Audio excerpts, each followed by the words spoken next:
பிஸ்மில்லாஹிர் ரஹ்மானிர் ரஹீம். அல்லதீன யத்தபிஊன ரசூலன் நபிய்யல் உம்மியல் லதீ யஜிதூனஹு மக்தூபன் இன்தஹும் ஃபித் தௌராத்தி வல் இன்ஜீல். இப்போ அல்லாஹ் ஜல்ல ஷானஹு தஆலா நல்லடியார்களுடைய சிபத்தை பற்றி சொல்றான். யார் அது? என்னுடைய அதாபை நான் நாடியவர்களுக்கு கொடுப்பேன். அதாபி உசீபு பிஹி மன் அஷாவ் வ ரஹ்மதி, என் ரஹ்மத்தோ வசிஅத் குல்ல ஷைஇன், அனைத்து வஸ்துக்களையும் சூழ்ந்திருக்கிறது. ஆனால் நான் யாருக்கு நாடுகிறேனோ அவர்களுக்கு தான் அதை எழுதுவேன். ஃபஸஅக்துபுஹா லில்லதீன யத்தகூன், தக்வா செய்யக்கூடியவர்களுக்கு அந்த ரஹ்மத்தை எழுதுவேன், அவர்களுக்கு அதை சொந்தமாக்குவேன், அவர்களுக்கு கொடுப்பேன். யூத்தூனு ஜகாத், இன்னும் ஜகாத்தையும் கொடுத்து வருகிறார்களே. வல்லதீன ஹும் பி ஆயாத்தினா யுமினூன், இன்னும் நம்முடைய வசனங்களை உண்மைப்படுத்துகிறார்களே, ஈமான் கொண்டார்களே, அவர்களுக்கு நான் இந்த ரஹ்மத்தை எழுதுவேன். இன்னும் அவர்கள் எப்படிப்பட்டவர்கள்? என் ரஹ்மத்துக்கு உரியவர்கள். அல்லதீன யத்தபிஊன ரசூலன் நபிய்யல் உம்மி, உம்மியான அருமைநாயகம் ஸல்லல்லாஹு அலைஹி வஸல்லம் அவர்களை அவர்கள் பின்பற்றுவார்கள். ரசூல் என்ற வார்த்தை நபின்னு ஒன்னாவே சொல்றாங்க.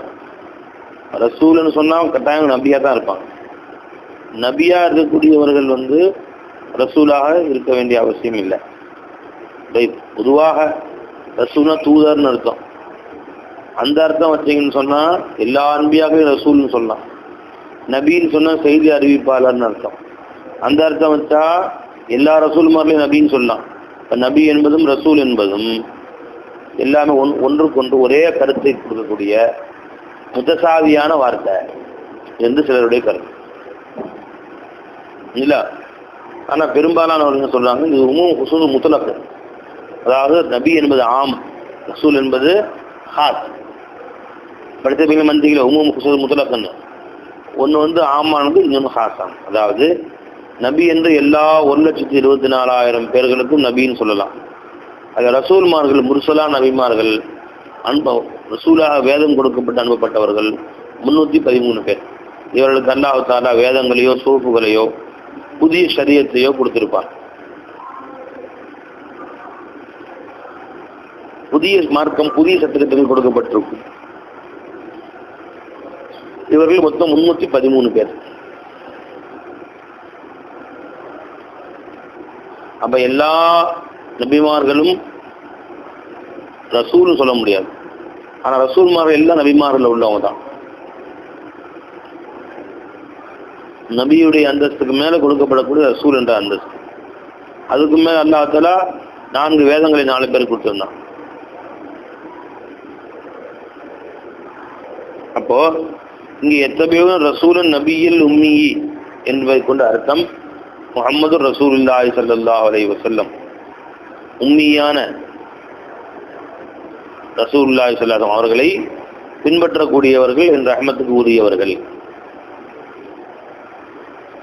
அப்ப அல்லாஹ் ஜல்ல தஆலா உம்மி என்ற பெயரை பெருமானாருக்கு சொல்லுகிறானே, பெருமானாரை பெருமைப்படுத்துவதற்காக சொல்கிறார்.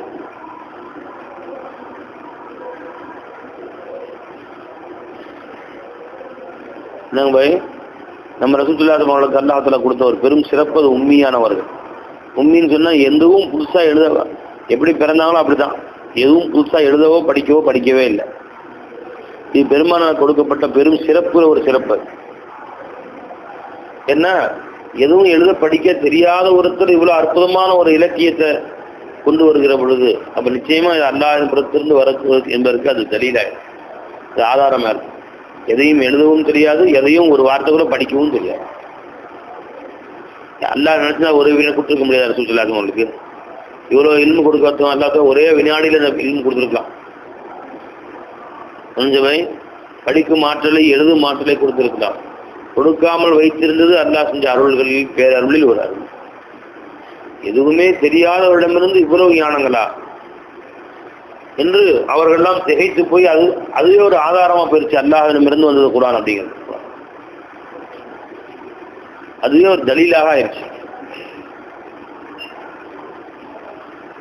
அதே மாதிரி பெருமானிடம் பாடம் பயின்றவர்கள் சஹாபாக்களில் பெரும்பாலானவர்கள் உம்மியா தான் இருந்தாங்க. எழுதவோ படிக்கவோ அறியாதவர்களாக இருந்தாங்க.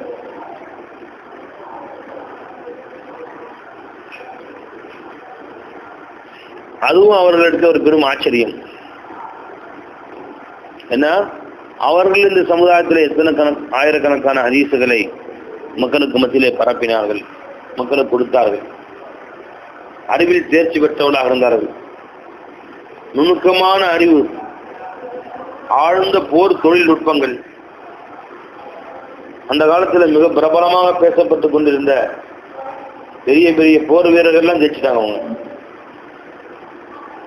போர் நுணுக்கங்களில் தேர்ச்சி பெற்றவர்கள் இந்த அறியப்பட்ட ரோமாபுரி பாரசீக மன்னர்கள் எல்லாம் மண்ணை கவ வைத்தார்கள். என்ன போர் நுணுக்கம் இவங்களுக்கு தெரியும்? ஒண்ணுமே தெரியாத சாதாரண உண்மைகள். அப்ப இதெல்லாம் குர்ஆனுடைய முஜிஸா, அல்லாஹ் ரசூலுடைய ஒரு அற்புதமே என்று வேறில்லை என்று மக்களுக்கு காட்டுவதற்காக வேண்டி அல்லாஹ் நடத்தி காண்பித்தான். ஹுவல்லதி பஅஸ ஃபில் உம்மீயீன ரசூலன். இந்த உம்மத்துக்கு உம்மீயீன் என்று அல்லாஹ் தஆலா பெயர் வைத்தது, நம்ம நபிக்கு உம்மி என்று பெயர் வைத்தது அல்லாஹ் நமக்கு செஞ்ச பேர் அருள். ஒரு அருள்.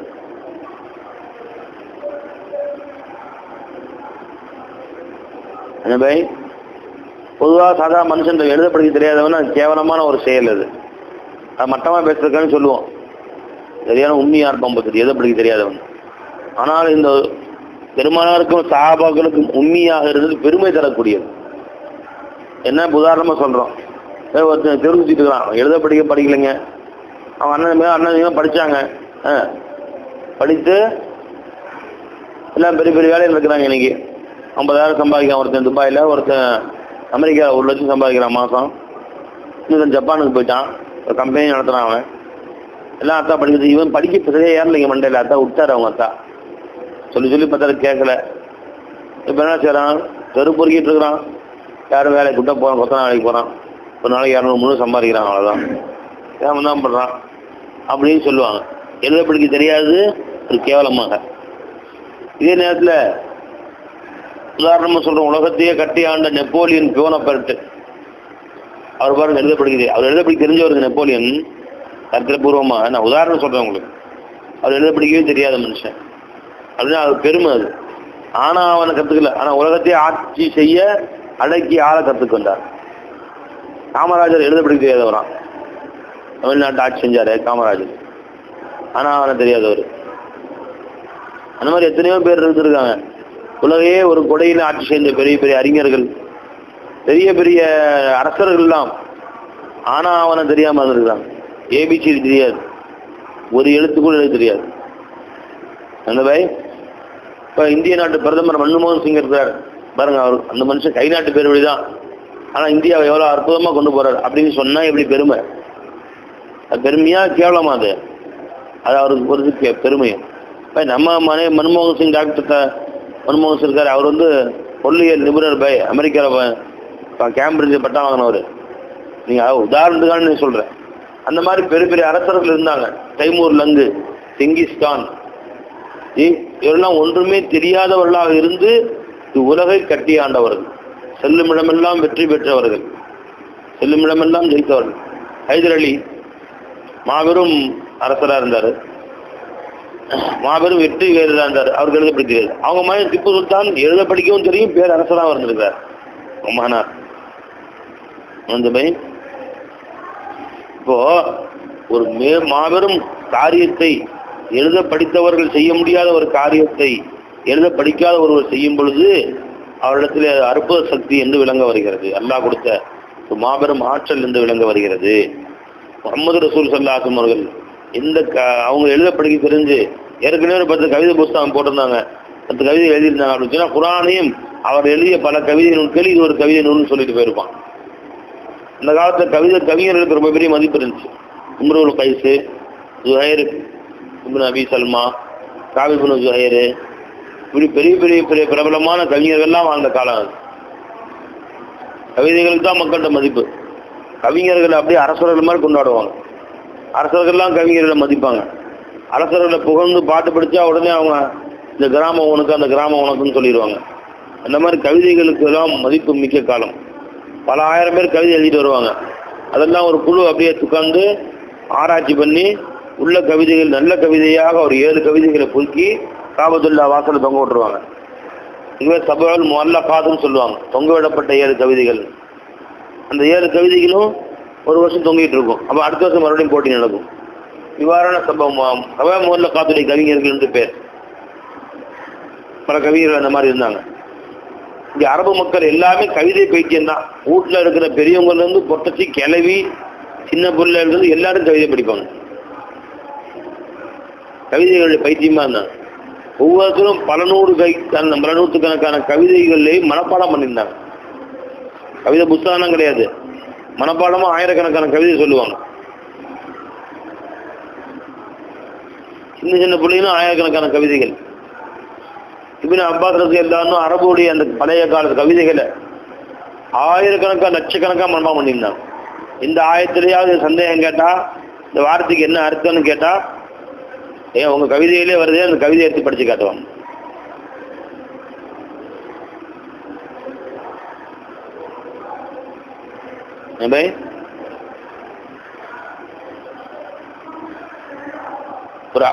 ஏதோ வார்த்தை கேட்டாங்க, உடனே என்ன செய்வாங்க, ஆதாரமாக கஹப் என்ற வார்த்தை எங்க வருது, புதுசா இருக்குது எங்களுக்கு அப்படின்னா. ஏன் கவிதைகளே வருது, பழங்காலத்து கவிதைகளே, நம்ம அரபு மக்கள் கவிதைகளே அப்படின்னு சொல்லி அந்த வார்த்தை வரக்கூடிய கவிதையை எடுத்து படிச்சு காட்டுவாங்க. இப்படியாக அவங்க படிச்சு காட்டின கவிதைகளே ஆயிரக்கணக்கான கவிதைகள் நகல் செய்யப்பட்டிருக்கு, எடுத்து எழுதப்பட்டிருக்கு. அப்போ எவ்வளோ அவங்க தெரிஞ்சு வச்சிருந்துருப்பாங்க. நூற்றுக்கணக்கா இல்லை லட்சக்கணக்கான கவிதைகள் மனப்பாடம் பண்ணிக்குவாங்க. எதையுமே தங்கள் நெசப்புகளையும் மனப்பாடம் பண்ணிக்குவாங்க. தான் யாருக்கும் வாப்பா வாப்பாடு வாப்பா இப்படியே ஆதம் நபி வரைக்கும் ஒவ்வொருத்தரும் தன்னுடைய நெசப்புகளை மனப்பாடமாக சொல்லுவாங்க. எழுதப்படிக்க தெரியாதவங்க, எழுதி வைக்காத காலம் அது. இன்னைக்கு நமக்கு 2 தலைமுறைக்கு மேலே போனால் தெரிய மாட்டேங்குது. 3ஆவது தலைமுறை 4ஆவது தலைமுறை எல்லாம் மறந்துடுறாங்க சுத்தமா. உங்க தாத்தா பேர் என்னப்பா, அத்தா பேர் என்ன, தாத்தா பேரு,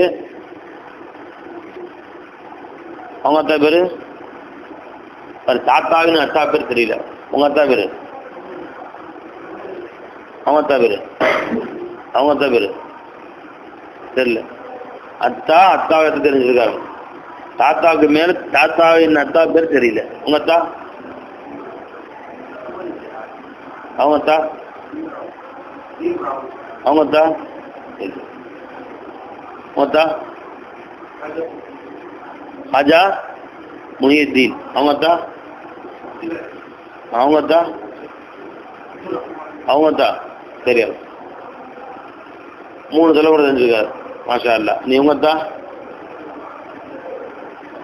அவங்க அத்தா, அவங்க அத்தா தெரியாது. அத்தாவின் அத்தா தெரியாது, அதுமே தெரிய மாட்டேங்குது.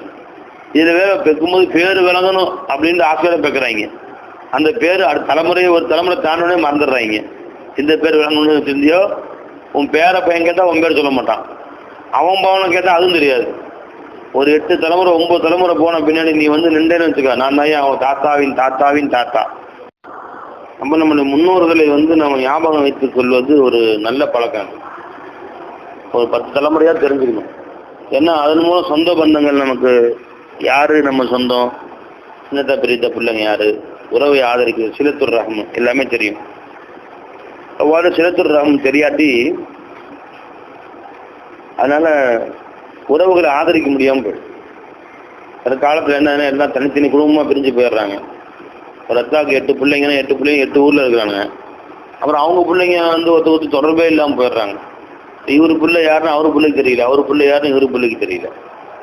அதுக்கான தலைமுறை போயிடுச்சு. இன்னும் ஒரு தலைமுறை தாண்டிச்சு, சுத்தமாக தெரிய மாட்டேங்குது. இப்போ என்னுடைய பிள்ளைகளுக்கு என்னுடைய பெரியத்தா மகன் இருக்கிறார். என் பெரியத்தா மகன் எனக்கு தெரியும். என் பெரியத்தா மகனுடைய பிள்ளைகளை ஒரு சிலர் எனக்கு தெரியும், ஒரு சிலர் எனக்கு தெரியாது. புதுசாக பிறந்தவங்க எனக்கு தெரியல, எனக்கு தனியாக வந்துட்டாங்க. என் பிள்ளைகளுக்கு அறவே தெரியாது. இன்னும் சொல்ல போனால் என்னுடைய சின்னத்தா பெரியத்தாவுடைய பிள்ளைகளை கூட என்னுடைய பிள்ளைகளை அறிந்திருக்கவில்லை. அந்த மாதிரி போயிடுச்சு ஒரு காலம்.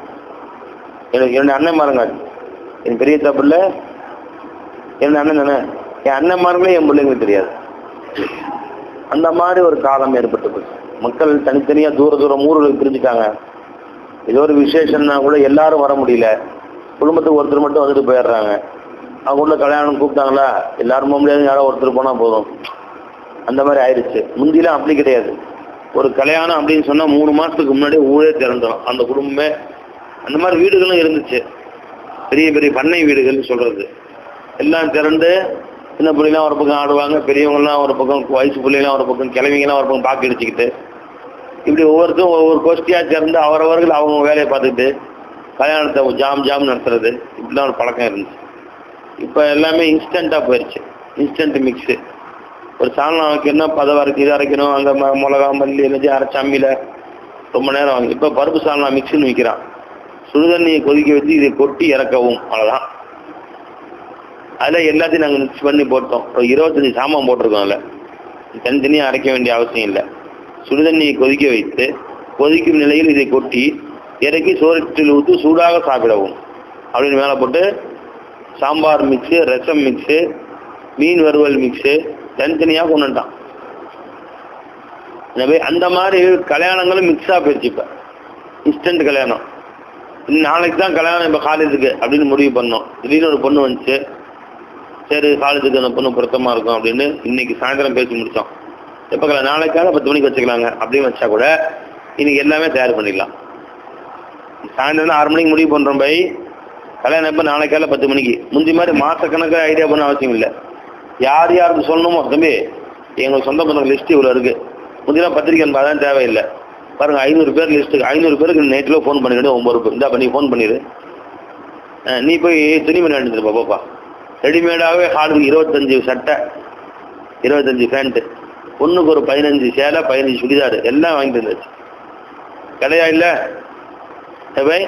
அப்புறம் ஆர்டர் கொடுத்து நாளைக்கால 10 மணிக்கு ஒரு 1000 பேருக்கு சோறு ஆகுது சார். ஃபோன் பண்ணி சொல்லிட்டு அப்புறம் ஹோட்டலில் பொட்டலமாக போட்டுறோம் சார், டப்பாவாக அப்படியே கொடுத்தேன்னு சொல்லுவேன் சார் அப்படிங்கிறான். இல்லை அப்படியே டப்பாவோட கொடுத்துருங்க சார் போதும். சரி காலையில் 10 மணி 9:45 வந்துடும் சார் அப்படிங்கிறான். அப்படியே ஒரு டப்பாவில் 500 பேர் சாப்பிட்லாம், அந்த மாதிரி 200 பேர் சாப்பிடலாம். அந்த மாதிரி இந்த பெரிய பேஷன் அப்படி கொடுத்துட்றாங்க. அதுக்குரிய மசாலா தலை சட்னி எல்லாமே போட்டு. என்ன பை என்ன குறைச்ச? எல்லாமே அல்லாஹ்வுல கொடுத்துருக்கான். இப்போ அப்படி ஆயிடுச்சு. இன்னைக்கு நைட்டு ஃபிக்ஸ் பண்ணி நாளைக்கு காலை கல்யாணம் பண்ணிக்கலாம் பை. என்னங்க பை? அந்த மாதிரி அல்லாஹ்வுல சார்ந்து பெருசாகிட்டான். அதனால எல்லாமே இன்ஸ்டண்ட்டாக போனதில்லை. அந்த பழைய மாதிரி உள்ள அன்பு பாசம்.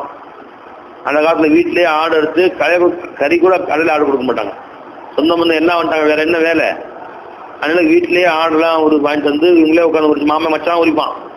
மாப்பிள்ளோட மாமன் மச்சான் தம்பி ஆடை உரிச்சு இவங்களே வெட்டி இவங்களே சோறாக்கியெல்லாம் கிண்டி எல்லாம் மறைந்து போய்விட்டது காலப்போக்கிலே. அந்த உறவு முறைகள் எல்லாம், மனித பண்பாடுகள் எல்லாம் மறைந்து போய்விட்டது. அன்பு பாசங்களும் எடுபட்டு போயிடுச்சு எல்லாமே. இப்போ எல்லாமே ஃபோன் பாசமாயிருச்சு. பை பெருநாளும் ஃபோனுடைய ஒரு பெருநாள்னு சொன்னால் அதுக்கு குதூகலங்கள், அந்த இன்பங்கள், அந்த துள்ளல் துடிப்பு, அந்த பிள்ளைகளோட ஆர்வங்கள் எல்லாம் போயிடுச்சு. வெளிநாட்டுல அத்தா சம்பாதிக்க வெளிநாடு போயிட்டு 4 வருஷம் கழிச்சு வர, 3 வருஷம் கழிச்சு வர. அவருக்கு ஒரு பெருநாளா ஒரு கார்டு போட வேண்டியது 100 தான். ஒரு 100 ரூபா 100 திரகம் கார்டு போட்டால் 1000 ரூபா ஆச்சு. அஞ்செல்லாம் கொண்டாடிட்ட ஒரு 1/2 மணி நேரம், பிள்ளைங்கிட்ட ஒரு 10 நிமிஷம், அத்தாட்ட ஒரு 5 நிமிஷம், அம்மாட்ட ஒரு 5 நிமிஷம், அண்ணன் ஒரு 5 நிமிஷம் முடிஞ்சு போச்சு. ஃபோன் அன்றைய பெருநாள் அவருக்கு முடிந்து விட்டது. ஒரு கார்டோட ஒன்று யாருக்கு? துபாயில் இருக்கக்கூடிய அந்த அன்பு நண்பருக்கு. அதுவும் பெருநாளைக்கு மறுநாள் தான் பெருநாள். அவருக்கு அவங்க பெருநாள் கொண்டாடுற அன்னைக்கு இவங்க வந்து நோன்பு வச்சிருப்பாங்க. யாருக்கு? அவங்க பெருநாள் இது சொல்லிட்டு இருப்பாரு, இவங்க நோன்பு வச்சிருப்பாங்க. இப்போ அவர் அங்கேருந்து ஃபோன் பண்ண தூங்கிட்டு இருக்கிறேன், நோன்பு வச்சு காலையில் படுத்துக்கிறோம், பொதுவாக இருக்கு அப்புறம் போடுங்க அப்படின்றாங்க. இல்லை அவருடைய பெருநாளை வெறும் தனிமையிலே அவர் ஒரே ஒரு செட்டு ஒரு விசேஷமான சாப்பாடு ஹோட்டலில் வாங்கியோ, அது நண்பர்களோடு சேர்த்து ஒரு பிரியாணி ஆக்கியோ, அல்லது ஒரு ஹோட்டலில் ஆர்டர் கொடுத்தோ, ஒரு பெப்சி கோகோலாவோடு அவருடைய பெருநாள் முடிந்து விடுகிறது துபாயில். மறுநாள் இவர்களுடைய பெருநாள் வீட்டில் குடும்பத்தில் பெருநாள். அன்றைக்கு அவர் வந்து ஆளுக்கு ஒரு ஃபோன் முடிஞ்சு, அதோட அவங்க பெருநாள் முடிஞ்சு. இப்படியாகத்தான் உறவுகள் என்று வாழ்ந்து கொண்டிருக்கிறது. அந்த அன்பு பாசங்கள்லாம் காத்துல போயிடுச்சு பை. இந்த பிரியமா இருந்து ஊரே அப்படி கலகலன்னு இருக்கும். ஒவ்வொரு நேரம் சோறாக்கா 100 பேர் 150 பேர் சாப்பிடுவாங்க. எல்லாம் கல்யாணத்துக்கு 3 நாளைக்கு முன்னாடியே வந்துடுங்க. அது மாதிரி கல்யாணம் முடிஞ்சு 1 வாரம் கழிச்சு போவாங்க எல்லாம் குடும்பத்தோட. 10 நாள் 15 நாள் ஊரில் தங்கியிருப்பாங்க. இப்போ தங்குறதுக்கு இடம் எல்லாமே கோழி கூண்டு மாதிரி அப்படியே அடைச்சா நின்றா அப்படி திரும்ப முடியாது, அப்படிதானே கட்டியிருக்கிறாங்க. ஜி அந்த மாதிரியான ஒரு வீடுகள், அதில் பாத்ரூம் இருக்குது, அது ஒரு பாத்ரூம் தான், 4 பேர் எக்ஸ்ட்ரா வந்தால் போகிறது கஷ்டம். அன்றைக்கு ரோட்டுக்கு போகிறது பாத்ரூம் உள்ளே நுழைஞ்சா அப்படி நிற்கணும், அங்கே அசைய முடியாது. அப்படியே வேலைலாம் முடிச்சுட்டு திரும்ப அப்படியே பேக்லேயே வந்தார், திரும்ப முடியாது. அவ்வளோ சின்னதாக கட்டியிருக்காங்க. என்னங்க இந்த இடத்துல அவ்வளோதான் முடிஞ்சு நம்மளால் அப்படிங்கிற. அப்படியே போய் உட்காந்துட வேண்டியது. அங்கிட்டு திரும்பக்கூடாது, அப்படியே கழுவிட்டு என்ன செய்யணும், அப்படியே பேக்லேயே தான் வந்துடணும். நீ தும்மல் வந்துச்சுன்னா கஷ்டம், தப்புன்னு தூரம் பண்ணி செலுத்த தான் போதும். அச்சுன்னு தும்மினாலோ அது இப்படி பழக்கம் திரும்பினாலோ செலுத்த தான் தலை இருக்கும், கை காலம் இருக்கும். அந்த மாதிரி ஃபிக்ஸ் பண்ண மாதிரி வச்சுட்டாங்க ரஞ்சவை. அந்த மாதிரி அது இன்னும் கொஞ்சம் நாள் போச்சுன்னு வச்சுக்கோங்க, பெட்ரோல் பங்க்கில் இருக்கிற ஒயர் மாதிரி ஒரே ஒரு பெட்ரோல் பங்க் மாதிரி ஒரு மிஷின், அது வாக்குவம் கிளீனர் இருக்குல்ல, அது மாதிரி அதை கொண்டு ஃபிக்ஸ் பண்ணி மழை ஜலம் கழிச்சிடணும். அது சுவிட்ச் போட்டால் காணா போயிடும். அதை மிஷினை தூக்கி மேலே வச்சிடணும் பரண்ட, அவ்வளோதான். இதான் பார்த்துருவோம் எங்களுக்கு. அவ்வளோ சுருக்கமாக ஆனாலும் ஆயிரும். எல்லாம் அந்த மாதிரி காலங்கள், நேரங்கள், இடங்கள் எல்லாமே சுருங்கிடுச்சு ஏமாத்த குரூப்பில். சரி விடுங்க, எதுக்கு இந்த பேச்சு வந்துச்சுன்னா, அந்த காலத்தில் அப்படி இல்லை. ஒரு உறவு அப்படின்னு சொன்னால் அவனுக்கு எத்தனை பேர் உறவுயா? இந்த ஊரில் ஒரு 550 பேர் எனக்கு உறவினர்கள். இவனுக்கு ஒன்றுனா அவ்வளோ பேரும் திரண்டு வந்துடுவானுங்க. இவர் யாருங்க? பனு அப்துல் ஷம்ஸ். ஒவ்வொரு சின்ன பசங்களும் அவன் தலைமுறையை கடைசி வரைக்கும் சொல்லுவான், ஆத நபி வரைக்கும் சொல்லுவானுங்க. இவர் யாருங்க? ஹாஷிம் கிளை. ஆனால் சஹாபாக்கள்ல பாருங்க, பெருமானாருடைய தலைமுறை மட்டும் இல்லை, பெருமான தலைமுறை இப்ராஹிம் எழுதியிருக்கிறாங்க. நீங்கள் அடுத்து அபூபக்கர் தலைமுறை பாருங்க. அபூபக்கர் தலைமுறை 8வது தலைமுறையில் போய் பெருமானோடு இணைகிறது. உமர் நாயகம் 9வது தலைமுறையில் பெருமானோடு இணைகிறது. உஸ்மான் இப்னு அஃபான் 6வது தலைமுறையில் ரசூலுல்லாஹோடு இணைகிறது. கரெக்டாக அவங்க தலைமுறை போட்டிருப்பாங்க. அலி பின் அபி தாலிப் அடுத்தது 2வது தலைமுறையிலே ரசூலுல்லாஹோடு இணைஞ்சிருக்கு. பெருமானாருடைய பாட்டனார் தான் அலி நாயகத்துக்கும் பாட்டனார். அப்துல்லாவுடைய வாப்பா அப்துல் முத்தலிப். இவங்க அதே மாதிரி ரசூல் அலி நாயகத்துடைய வாப்பா அபு தாலிப், அவங்க வாப்பா யாருங்க? அப்துல் முத்தலிப்.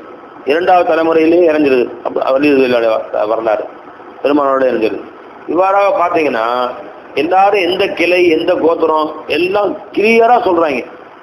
அந்த கோத்திர மனப்பான்மை அரபு மக்கள்கிட்ட ரொம்ப பிரபலமா இருக்கு. இன்றைக்கும் சில அரபு மக்கள் அந்த கோத்திரத்தை இன்னும் பின்பற்றி அடையாளம் வைத்திருக்கிறார்கள். அதே மாதிரி எத்தனையோ சையீதுமார்கள் இன்றைக்கும் தன்னுடைய ரசூலுல்லாஹ் தன் வரைக்கும் உள்ள அந்த வாப்பா தலைமுறை தொடரை வைத்திருக்கிறார்கள். அவ்வாறு தெரிஞ்சிருக்குதல் மிக நல்லது. தம்பி எதுக்கு பேச்சு வந்துச்சுன்னா, உண்மையான மக்கள்கிட்ட இவ்வளவு பெரிய அறிவாற்றல். அதனால அவர்கள் கவிதைகளில் ரொம்ப தேர்ச்சி பெற்றதுனால ஒவ்வொரு வாசகத்தை பார்த்து அந்த வாசகத்துடைய உயர்வு என்ன, அது எந்த அளவு கவிதை திறன் மிக்கது, எந்த அளவு நயம் மிக்கது, லயம் மிக்கது, மசாகத்துடையது, பலாகத்துடையது, உயர்வான வார்த்தை என்று விளங்கக்கூடிய சக்தி உடையவர்களாக இருந்தாங்க. யார் அந்த மக்கள்? அவ்வளோ அறிவு கூர்மையாக இருந்தாங்க, அறிவில் தேர்ச்சியாக இருந்தாங்க. அதுதான் ஐயாமுல் ஜாஹிலியான்னு சொல்கிறோம். காரணம் என்ன? மடையர்கள் ஒன்றும் தெரியாதாலும் அர்த்தம் இல்லை. ஏப்பா அவர்கள் மாதிரி கவிஞர்களோ அவ்வளோ அற்புதமான நுணுக்கமாக வர்ணிக்கிறாங்க ஒவ்வொரு வஸ்துவையும். ஒரு ஒட்டகத்துக்கு எவ்வளவோ நூற்றுக்கணக்கான பேர் வச்சிருக்கிறாங்க. ரொம்ப அறிவில் நுணுக்கமாக இருந்துக்கிறாங்க. அவங்களாம் சாதாரணப்பட்ட ஆளும் கிடையாது. அபூஜெல்லாம் சாதாரண ஆளுங்களா? வியாபாரத்தில் அவ்வளோ கெட்டிக்காரலாம் இருந்துக்கிறாங்க. வணிகத்தில் போர் திறமைகளில் ரொம்ப நுணுக்கமானவர்களாக இருந்தாங்க. எல்லாமே அவர்கிட்ட இருந்துச்சு. ஆனால் தீன் இல்லாதனால, மார்க்கம் இல்லாதனால, நபி அனுப்பப்படாதனால அவர்களிடத்துல ஒழுக்கக்கேடு நிறைஞ்சிருந்துச்சு. சமூக ஒழுக்கக்கேடு, அறிவு திறமையினால நிறைய இருந்துச்சு பாய். அதனால ஐயாமல் ஜாஹிலியான்னு ஏன் சொல்றோம்? ஒழுக்கக்கேடு இருந்துச்சு. பெண்களை பெண்களா மதிக்கிறது இல்லை, ஒரு பெண்ணை பல பேர் வைத்திருக்குதல், புரிஞ்சுங்களா? அவர்கள் விதவைகளை கொடுமைப்படுத்துதல், குழந்தைகளை உயிரோடு புதைத்து விடுதல், இது போன்ற கொடுமைகள் நிறைந்த சமூக கொடுமைகள், அறிவீனங்கள் நிறைந்ததுனால அது ஐயாமுல் ஜாஹிலியா என்று சொல்கிறோம். ஒவ்வொரு சின்ன விஷயத்துக்காக வேண்டிய குடும்பமே திரண்டு போர் செய்தல், ஒரு குடும்பத்தார் ஒருவன் வெட்டி விட்டால், கொலை செய்து விட்டால் அதுக்கு பகரமாக அந்த குடும்பத்தில் 10 பேரை வெட்டுறது, இவன் போய் அவன் திரும்பி வெட்டுறது, இவ்வாறு சின்ன சின்ன விஷயத்துக்கெல்லாம் பெரிய பெரிய சண்டைகள் ஏற்படுவது, இதெல்லாம் நடந்ததுனால தான் ஐயாமுல் ஜாஹிலியான்னு சொல்றோம். அந்த ஐயாமுல் ஜாஹிலியா மக்கள் அருள்முறை திருக்குர்ஆன் இறங்கியதை பார்த்தவுடன் அந்த ஒவ்வொரு வாசகமும் இது உரை நடையும் அல்ல, கவிதையும் அல்ல, இது புது நடை. குர்ஆனுடைய நடை இருக்குங்களே, அது நீ உரை நடைன்னு சொல்ல முடியாது. உரைநடையில் எதுகை மோனைக்கு வேலை இல்லை. உரைநடையில் வந்து லயமாக சொல்லணும்னு அவசியம் இல்லை. சாதாரணமாக பேச்சு வழக்கில் உள்ளது வார்த்தைகள். ஆனால் குர்ஆன் இருக்குதுங்க, அது எதுகை மோனையாக கவிதைக்குரிய சில இலக்கணங்கள் அதில் இருக்குது. பார்த்தீங்கன்னா ஒரே மாதிரி முடியுது. ரப்பிக்குமா துகذிபான் முதஹம்மதான் ரப்பிக்குமா துகذிபான் ஃபீமா ஃபாகிஹத்தும் வஸௌஜா ஃபீமா மின் குல்லி ஃபாகிஹத்தின் ஸௌஜான் எல்லாமே நூன்லே முடியுது. இதா வகஅத்தில் வாகிஅ லைஸ லிவகஅத்திஹா காதிபா ஹாஃபிதத்துர் ராஃபிஅ புரியல, அதெல்லாம் தேலே முடியுது. அந்த மாதிரி யா அய்யுஹல் முத்தஸ்ஸிர் கும் ஃபஅன்ஸிர் வரப்பக ஃபகப்பிர் வஸியாபக ஃபதஹிர் வர்ருஜ்ஸ ஃபஹ்ஜுர் வலா தம்னுன் தஸ்தக்ஸிர் வலிரப்பிக ஃபஸ்பிர் ஃபஇதா நுகிர ஃபின்னாகூரி ஃபذلك யௌமைதின் யௌமுன் அஸீர் அலல் காஃபிரீன கைரு யஸீர் எல்லாம் ரேலே முடியுது. இது மாதிரிலாம் கவிதைக்குரிய சில அடையாளங்கள் அதில் இருந்தாலும் முழுமையாக கவிதை அல்ல. ஏன்னா கவிதை என்பது சீர் எண்ணி எழுத்து எண்ணி பாடப்படுவது, இசையோடு படிக்கப்பட வேண்டியது. கவிதைக்குன்னு தனி இசைகள் இருக்கு. அது வந்து எந்த ஒழுங்கில் வர வேண்டும் என்று பஹர்கள் என்று பிரிக்கப்பட்டிருக்கு அரபி கவிதைகள். தமிழில் யாப் இலக்கணம் என்று கவிதைக்குன்னு தனி இலக்கணம் இருக்கு. இது வெண்பா படிக்கிறாயா, ஆசிரியப்பாவா அப்படின்னு, கலிப்பாவா, வஞ்சிப்பாவா, எந்த வகை பாவை சார்ந்தது என்றெல்லாம் கேட்பார்கள். அதே மாதிரி அரபிலையும் பா இருக்கு, பா யாப் இலக்கணம் என்று இருக்கு, பாத்துடைய இலக்கணங்கள். அதுலேயும் வந்து பஹர்ன்னு சொல்லுவார்கள் கவிதை வழிமுறைகளை. அந்த மாதிரி 10-15 பஹர் இருக்குது. அந்த பஹர வசீத், பஹருல் பசீத் அப்படின்னு முஸ்தஃபைலன் முஸ்தஃபைலன் முஸ்தஃபைலன் முஸ்தஃபைலன் முதஃபாயிலன் முதஃபாயிலன் இது ஒரு பஹர். ஃபாயிலாத்துன் ஃபாயிலாத்துன் ஃபாயிலாத் ஃபாயிலாத்துன் ஃபாயிலாத்துன் ஃபாயிலாத் இப்படி ஒரு வரும். இந்த மாதிரி ஒன்னொன்றுக்கும் ஒரு வசன், அந்த வசன் படி தான் படிக்கணும். எங்க ஹரக்கத்தோ அங்கே ஹரக்கத், எங்க சுக்குனோ அங்கே சுக்குன். அதுக்கு மாற்றி படித்தா கவிதை இலக்கணத்துக்கு மாற்றமானது. ஆனால் குர்ஆன் கவிதையும் அல்ல, உரைநடையும் அல்ல. அதனால எல்லாவற்றிலும் அற்புத தோற்றமுடையதாக, படித்து படித்து இன்பம் காணக்கூடியதாக, அழகிய குரல் எடுத்து ஓத தகுந்ததாக இருக்கிறது. இதை பார்த்தவுடன் அவன் மெய் மறந்து போயிட்டான். நிச்சயமா இது மனிதனுடைய சொல்லே அல்ல, இறைவனுடைய சொல்லுதான் என்று அவர்கள் ஈமான் கொண்டார்கள். யாருங்க? அந்த உண்மையான மக்கள் பலர் குர்ஆனை ஏற்றுக்கொள்வதற்கு குர்ஆனுடைய வசனங்களின் அழகிய நடையே காரணமாக இருந்துச்சு. அப்ப நபியும் உம்மி, அந்த மக்களும் உம்மி, இவர்களாக சேர்ந்து நிச்சயமா எழுதி கொண்டிருக்கவே முடியாது என்று நமக்கு தெரிந்து விடுகிறது. அதனால் அல்லாஹ் தஆலா உம்மி என்பதை அவன் சிறப்பு பெயராக கூறுகிறான். அல்லதீன யத்தபிஊன ரசூலன் நபியில் உம்மி அல்லதி யஜிதூனஹு மக்தூபன் இந்தஹும் இத்தௌராத்தி வல் இன்ஜீல் என்று அல்லாஹ் ஜல்ல ஷானஹு கூறுகிறான்.